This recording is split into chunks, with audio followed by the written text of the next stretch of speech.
O horn-decked beast from higher sphere delivered, take root inside the tower's sculpted keepers, and perched within, we beg of thee, rise.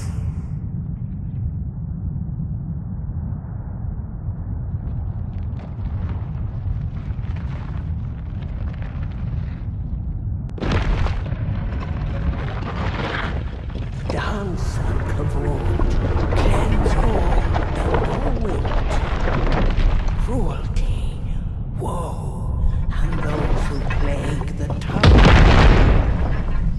Cleanse away this strumpet's vile.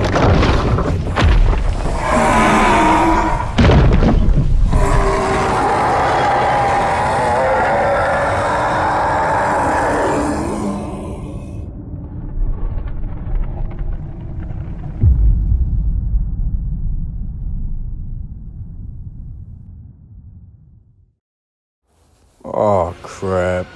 I think FromSoft really needs to turn it down with how terrifying they make these bosses. I'd rather be fighting like Mufasa or something, cause ain't no way you got me fighting a dancing lion that thinks he's AIM.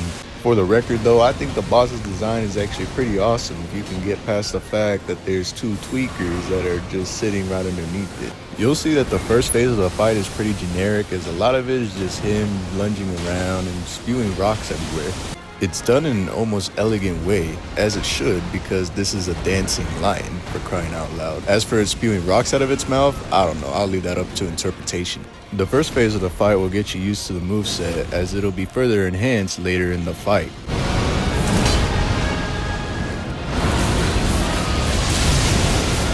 And just like that, the second phase starts and I'm already getting hammered by lightning bolts and shit. I honestly hate the lightning phase because the lightning strikes just come out of nowhere. It ain't even the worst part, bro, because you get close to a wall, your camera starts geeking. It's pretty badass, but it's also lacking in the balancing department. The frost phase ain't much different either, as you would expect. The attacks are just enhanced with frost. The attack enhancement comes in the form of an AoE, so please do not stay close to bro. On a side note, you can jump over his Frost Stomp. It's an attack unique to the Frost phase, but speaking of which, each phase has a unique attack. The Dancing Lion can also use Storm to enhance its abilities, the most unique being the tornado that it'll summon within this phase. It's easily avoidable, just run left or right.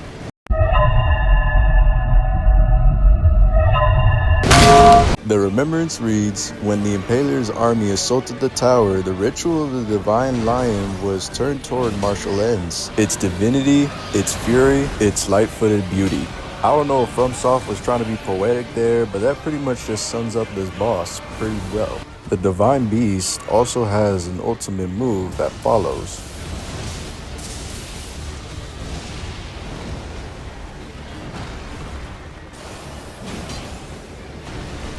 With all of its qualities considered, I think the Divine Beast Dancing Lion deserves A tier.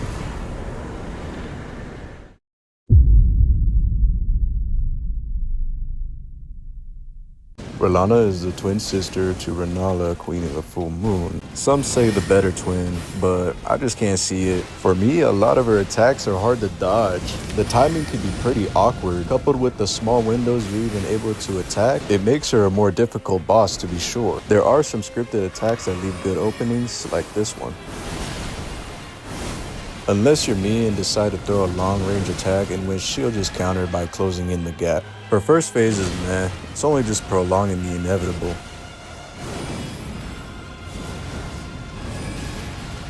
Oh my god, bro. Oh, hell no, man. What the fuck?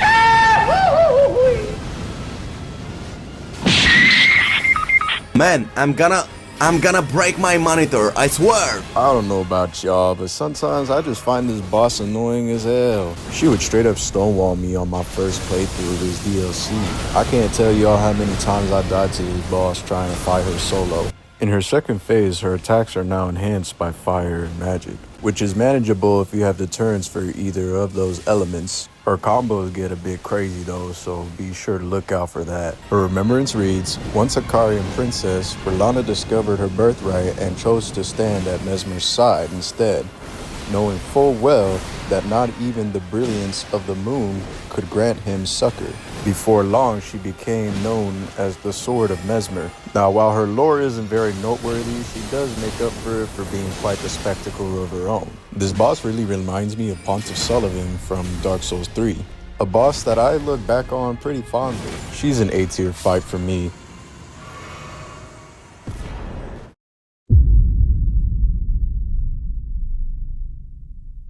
Commander Gaius, Gaius, I really don't get a kick out of this guy. I really don't have much fun fighting this guy, and I'm sure 99% of the community would agree that Commander Gaius is just not a good boss. It almost feels like his charge is just unavoidable. Quite some BS if you ask me.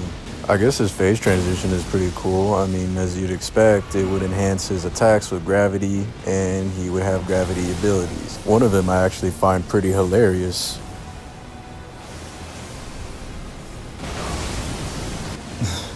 That was really stupid. Honestly, I think this boss fight in general was just stupid. I can't take this boss fight seriously. I, for one, am not particularly fond of whatever the hell this attack is. Nor all these charges.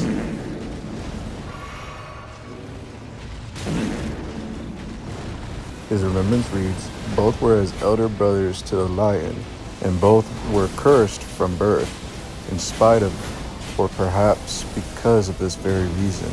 Gaius was both Mesmer's friend and the leader of his men.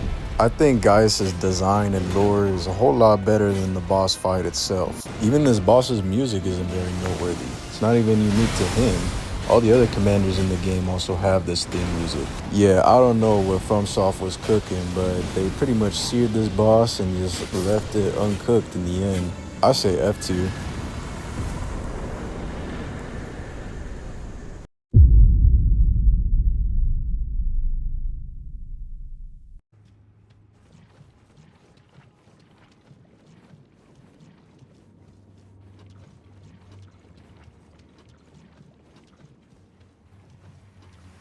The Pt.3 avatar, a big old sunflower that just wants to give you a hug. The entire fight is pretty self-explanatory. Just aim for the head and you'll do a whole lot of damage. The thorns it spews out does bleed damage, so do watch out for that. It'll summon some light beams or something that have tracking, so just be prepared to dodge that. The way it moves around is kind of creepy, but weed whacking is my thing. I'll put this thing to rest very quickly. Once its health is depleted, get a visceral attack on its head, and you'll see why later.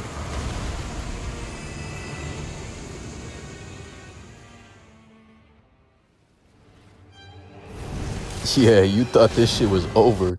As I'm sure you've seen already, the health bar has actually been depleted and I haven't even touched bro. That's because if you get the visceral attack in the phase before this, you'll have depleted its health by a considerable amount. It'll charge at you, it'll throw some thorns at you, but other than that, you have nothing really to fear. I think this is one of the more easier bosses, but the fight itself is actually pretty lengthy.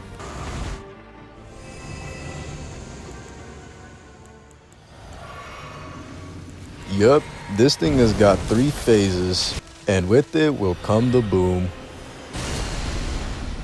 After this happens, you have a good window to get some hits on it. Something you'll notice throughout the boss fight is the music changing between the phases. Honestly, I think it just gets sadder and sadder. Almost like FromSoft is trying to make me feel bad for hurting bro. I mean, bro, like, I didn't even know I was supposed to kill this thing. This thing is just chilling at the back of Mesmer's castle. The Remembrance reads, the Pt.3 is the shadow of the Earth Tree, born of dark notions that bear no sense of order, that twist and bend its stalk, rendering it brittle. Okay, so why the hell I gotta fight this thing? I'm sorry, little bro. It just has to be done. Not really a forgettable fight, but on subsequent playthroughs, I don't even bother trying to fight. Oh, fuck, bro. Anyways, I wish we got a better boss that kind of correlated with the Pt.3. This one is just meh. I feel like this boss in particular just deserves C tier.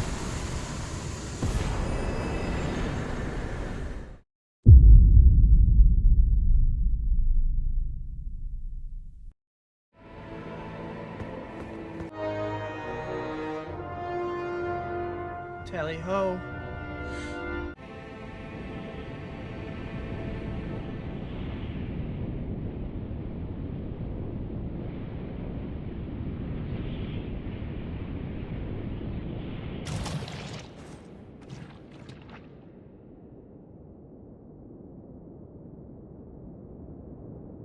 Man, this is a beautiful place. Luckily, the game gives you a moment to take a gander at the scenery before fighting this dumbass. I only say that because bro must really think he's a Beyblade or something.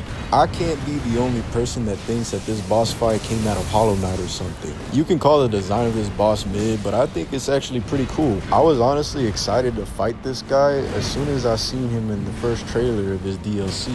Call this an L-Tag, but I feel like the Pt.3 Knight is actually an underrated boss. In his first phase, he'll ride at you with his trusty steed to cleave at you with that big-ass cleaver, only to throw it at you like it's a boomerang or something. The music itself is something to take note of, as I'm actually pretty fond of it. This fight could be frustrating at first, but a lot of times I see myself over-leveling this boss, which leads me to doing more damage than I'm really supposed to. But it leads to one of the more disgusting but beautiful phase transitions.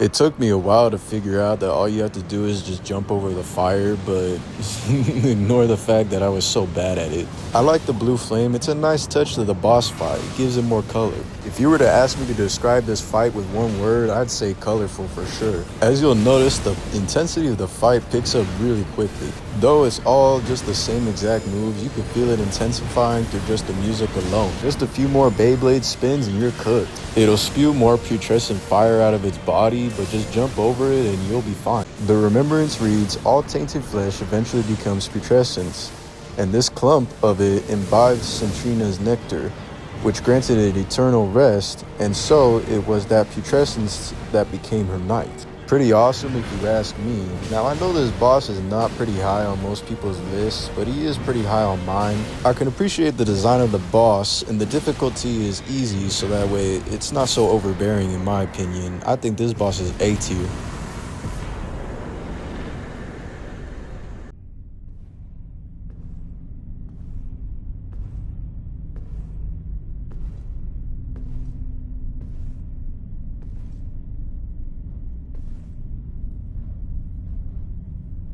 Mongrel intruder.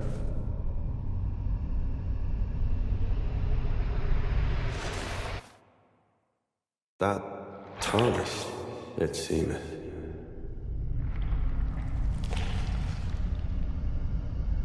Mother, wouldst thou truly lordship sanction in one so bereft of light?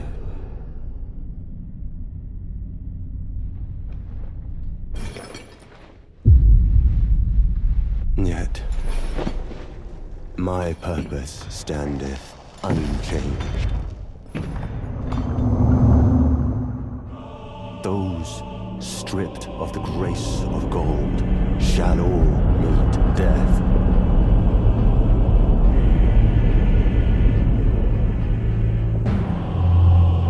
In the embrace of Mesmer's flame.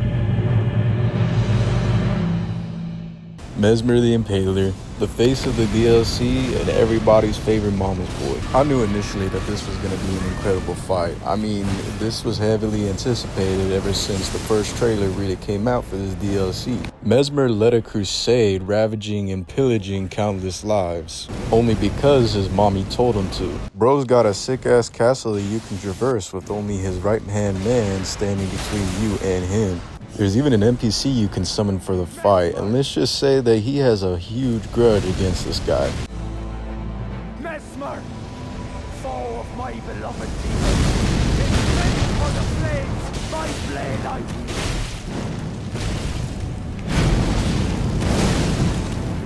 I can't blame bro for wanting revenge. I mean, after what Mesmer did to his people, I think he deserves to get his ass whooped. Now, moving on to the fight itself, I think it's pretty flashy. His moves are well choreographed, but they take some time to learn. You just gotta hope bro doesn't grab you and start impaling you with his mighty spear. He'll spew fire in his hand to get ready to grasp your cheeks.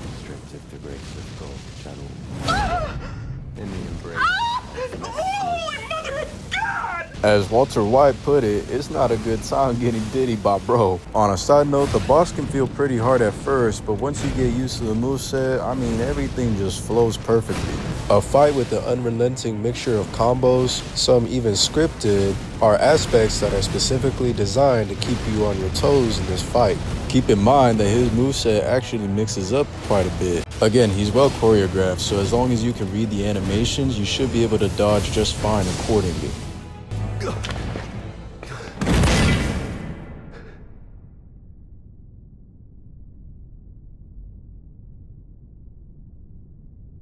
I will not suffer. A lord devoid of light.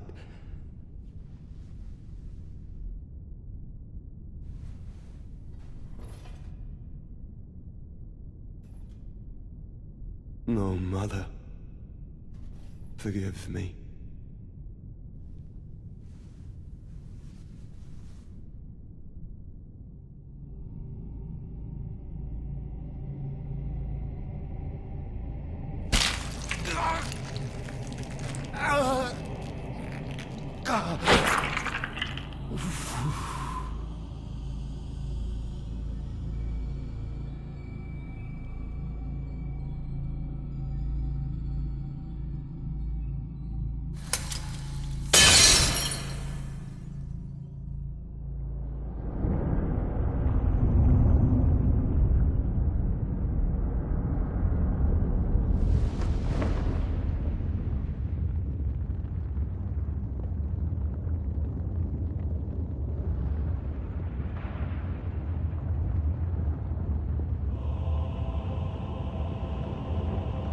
Soon tarnished.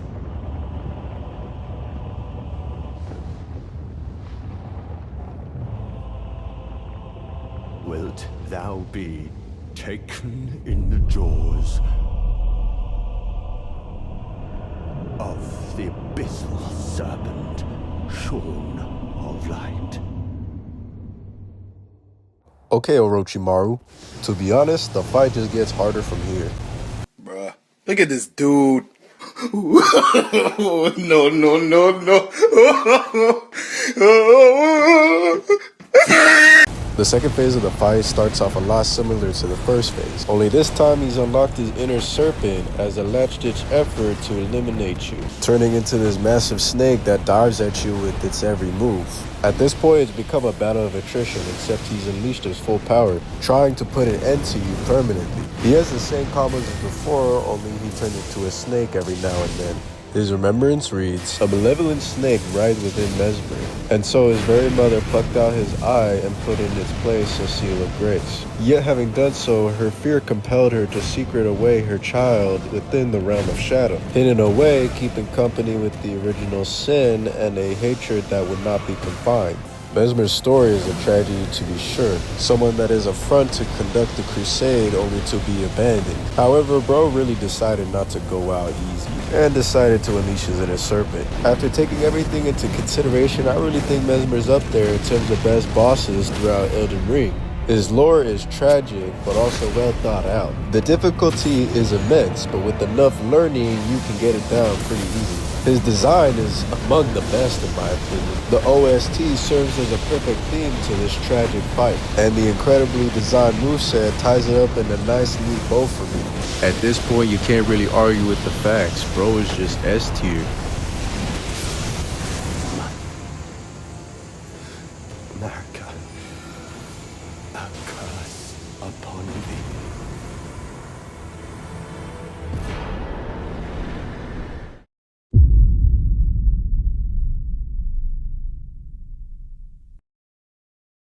I ain't even gonna hold y'all, I ain't got a lot to say about this boss. It already suffers from this trope of bosses that lack cutscenes. A high level of obscurity with no prior mention to this character. You could argue that R'Lana got the same treatment, however, she was actually a nice surprise. Even with a beautiful phase transition like this, I still think she holds a lot of cons.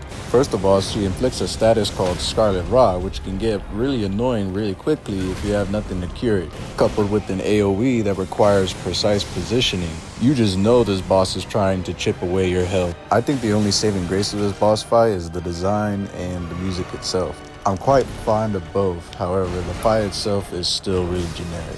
Just a snooze fest overall. Her remembrance reads, after the church was burned to the ground, Romina discovered a twisted divine element which she weaved into the baleful scarlet rod. Perhaps then the buds might find somewhere to gain purchase once more within the scorched remains.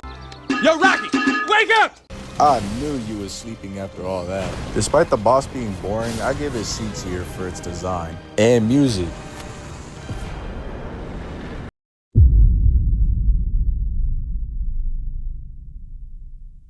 So, after indulging in some questionable actions and advancing a certain quest line, you'll have to have rang a third and final bell in order to cue the boss fight.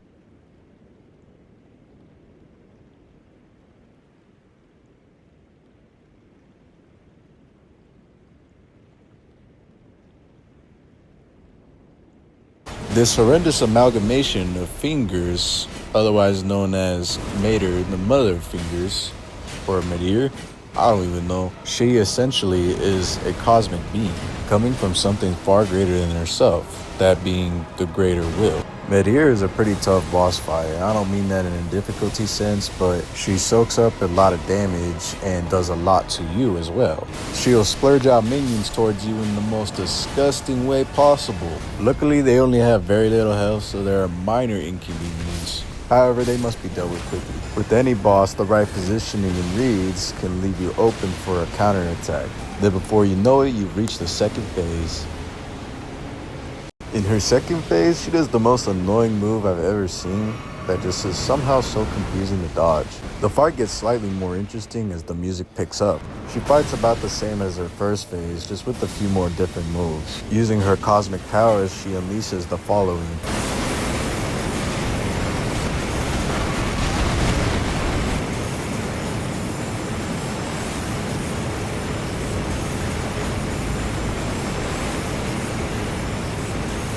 Her remembrance reads, the mother of all two fingers and finger creepers was in turn a magnificently gleaming daughter of the greater will, and the first shooting star to fall upon the land between. I gotta say, I love the lore aspect of this boss fight. It's very compelling to know the celestial entities that create the world of Elden Ring as we know it. A tier, not too bad.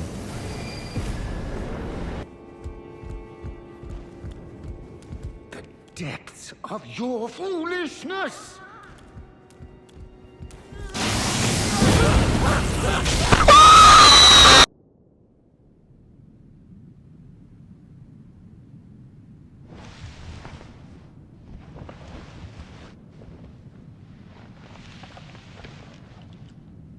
Enough. I have endured more than enough.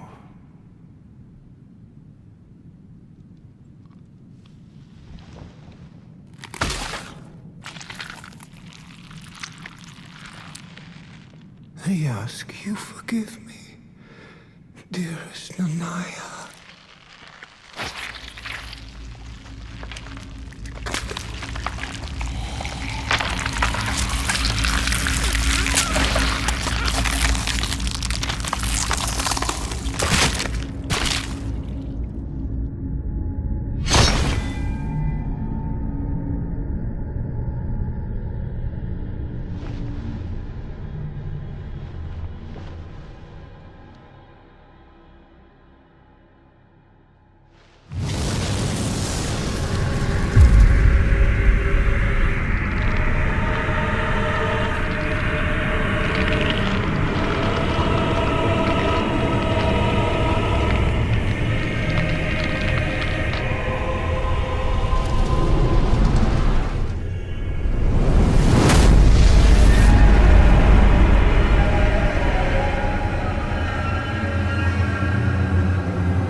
Midra, Lord of Frenzied Flame, the embodiment of chaos, and even an outer god. I will tell you this right now, Midra lands in a pretty high position.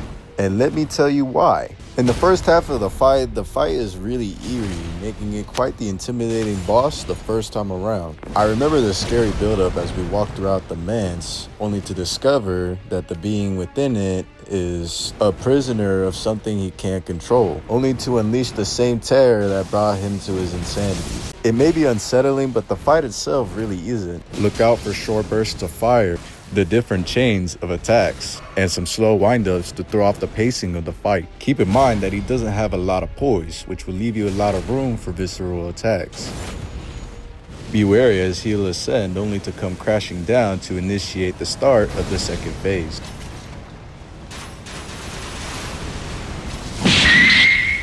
As you'd expect, the second phase is a lot like the first, except now his blade is imbued with the frenzied flame, hence an attack sequence that results in the following.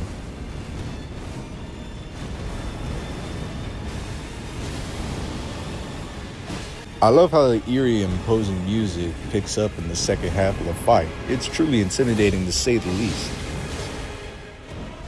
Moreover, it really does feel like a fight against chaos and madness itself. As you know by now, these DLC bosses are very unforgiving, so don't even try to distance yourself and heal. Wait for the combo to end in order to find an opening to where you can heal. I have tons of fun fighting a boss like Midra. It's been a while since I've really been intimidated by any boss in any Souls game. Some people say that Midra is the most Bloodborne-esque boss of Elden Ring. I honestly couldn't agree more. Midra's Remembrance reads, as the golden barbs inflicted eternal agony upon him, Midra held fast to Nanaya's entreaty. Endure. The word was a curse. Having been inflicted with madness and golden barbs that strung about his body, I'm surprised he held out for this long. However, he just couldn't take it anymore and just decided to unleash the madness within him. A tragic fight to be sure, but one that is necessary to encase the chaos in order to keep it from erupting upon the world of Elden Ring as we know it. Midra is a well-designed boss thematically, physically, and systematically. A boss that I believe is very worthy of S tier.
Yeah, Bale is not for the faint of heart.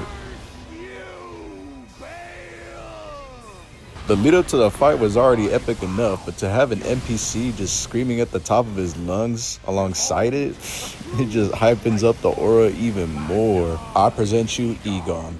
He's an NPC that's filled with rage, craving revenge upon the very beast that took his legs. I can't think of a more badass rivalry, to be honest. It's unbelievable that this dragon is responsible for all the dragon corpses I've seen coming up this jagged peak, and for all the battle scars on Lord Prestigious Axe. Bale is a tough boss fight for sure. It's bad enough that he hits hard, but that he's unrelenting just makes it a whole nother level of difficulty for most players.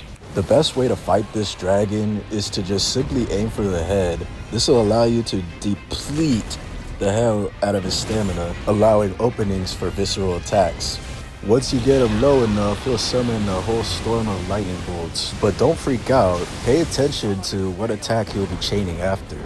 I think what makes Bale the best dragon boss fight is just the fact that he has a mixture of ranged attacks, but also attacks that would occur if you decide to hide underneath him. But I also think it's his phase transition. Solid of scale you might be, foul dragon, but I will riddle with holes your rotten hide. The lair of harpoons, with every last drop of my being.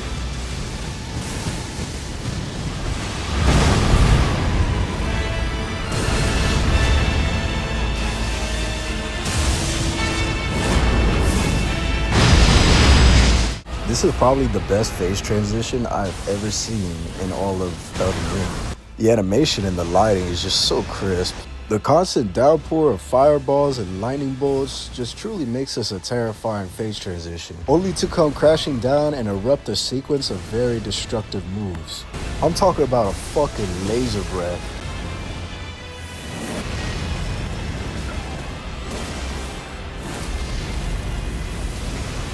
The near equivalent to a nuclear explosion.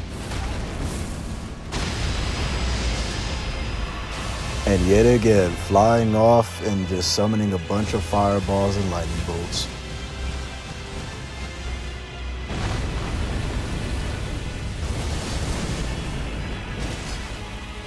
His talent is now imbued with flame lightning, which makes him more powerful in the sense that it leaves a trail of lightning.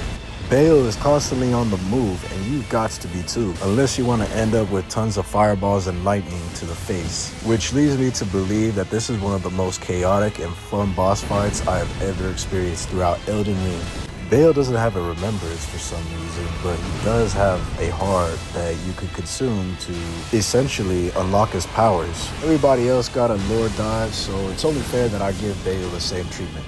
But you'll hear from a certain priestess. In a time long past, Bale turned upon the Dragon Lord.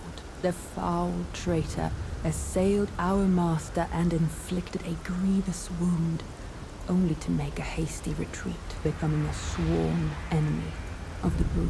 Since that day, Bale and his bloodline, the Drakes, have served as sacrifices for Dragon King.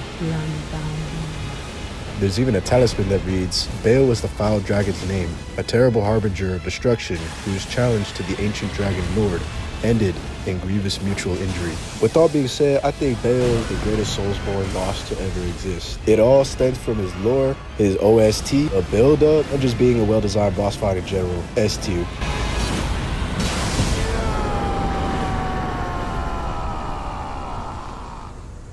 Bale the Dread! You shall haunt me no longer! Now I suppose this leaves only one, but in truth I cannot calm my quivering. Challenging a god is no small matter. Righteous tarnished, we will have our victory. I swear upon my blood. My loyal blade and champion of the festival. Both your deeds will ever be praised in song. Now, the vow will be honored, and my lord brother's soul will return, so that he may be my consort.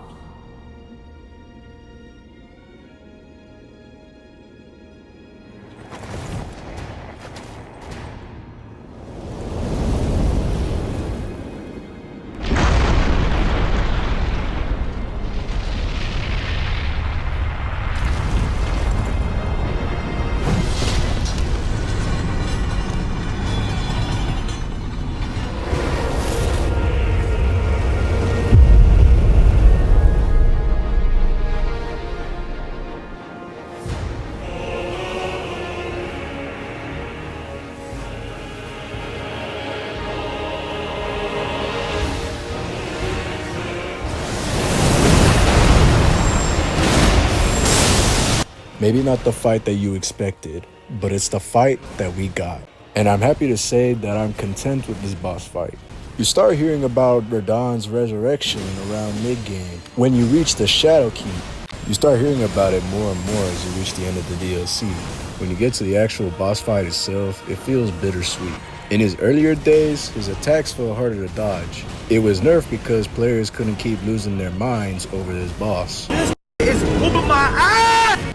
This is by no means a stretch.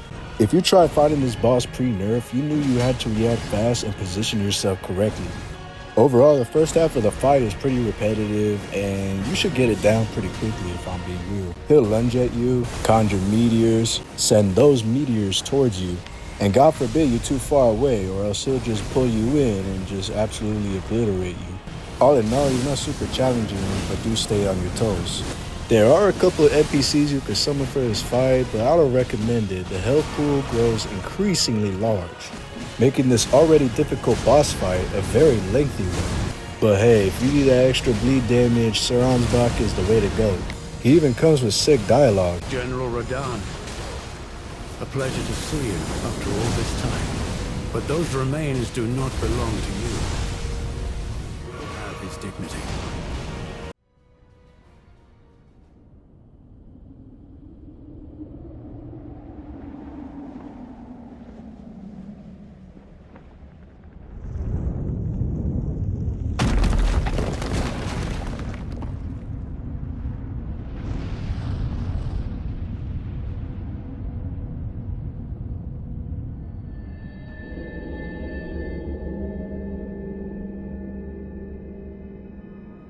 Lord brother.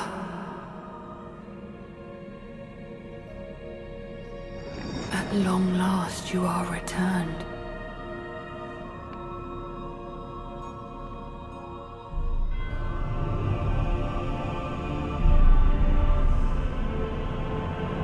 Tarnished one.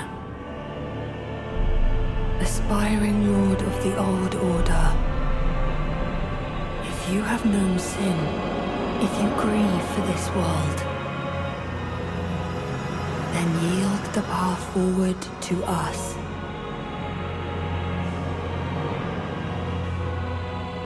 To I, Miquella,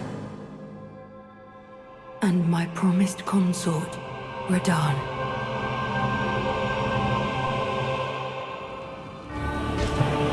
Gotcha, bitch!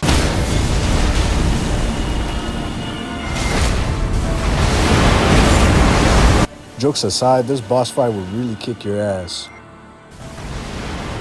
This guy will just start zooming all over the place, and it could catch you off guard. At times, you'll end up like me, caught up in something like this.